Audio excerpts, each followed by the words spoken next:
tốt sáng hai xu tiệt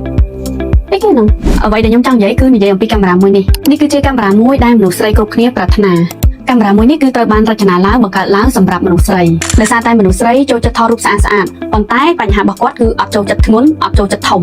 មួយនេះគឺស័ក្តិសមបំផុតទំហំតូចទម្ងន់ស្រាលស្ពាយតាមខ្លួនក៏បានដាក់ចូលក្នុងកាបូបក៏បានដែរឲ្យអ្នកនរគ្នាមើលហ្មងទំហំរបស់វាគឺទូជាងទូរស័ព្ទដៃទៀតចំណុចពិសេសរបស់ Lumix S9 នេះគឺថតចេញមកបានរូបភាពមួយដែលមាន skin tone ស្អាតស្រាលអត់ចាំបាច់កែអត់ចាំបាច់ edit នៅលើ app ជាច្រើនទេ skin យើងចេញមក smooth ស្អាតបែបធម្មជាតិហើយអត់ផ្លាស់ប្ដូរទម្រង់មុខយើងទេកាមេរ៉ានេះគឺមានរហស្សនាមថា ready to pose តែស្អីគ្នាយើងថតភ្លាមបានផុសភ្លាមអត់ចាំបាច់ពិបាកកែទេមុខងារនៅលើកាមេរ៉ានេះភាគច្រើនគឺអូតូឲ្យយើងហើយអ្នកដែលអត់មានជំនាញក្នុងការប្រើកាមេរ៉ាក៏អាចប្រើជាមួយនឹងកាមេរ៉ានេះថតរូបចេញមកស្អាតដូចគ្នាដែរអត់ស្មុគស្មាញអត់ចាំបាច់ត្រូវសេរី setting កែពលឺកែអីច្រើនទេចុចស្អាតអញ្ចឹងសម្រាប់អ្នកដែលចូលចិត្តថតរូបស្អាតចូលចិត្តថតវីដេអូចែកម្លែកឬក៏ content creator blogger អ្នកដែលចូលចិត្តដើរ travel ថតរត់យករូបភាពថ្មីស្អាតមិនថាអ្នកទាំងអស់គ្នាថត view ឬក៏អ្នកទាំងអស់គ្នាថត selfie ទេ Lumix S9 the best រូបរាងតូចច្រឡឹងហើយមានពណ៌ច្រើនឲ្យយើងរើសទៀតស័ក្តិសមសម្រាប់មនុស្សស្រីតែម្ដងសូបងប្អូនចដូន1ចដូន2ទាំងអស់ដែលជាមនុស្សស្រីចង់ស្វែងរកកាមេរ៉ាដែលថតភ្លាមស្អាតភ្លាមផុសភ្លាម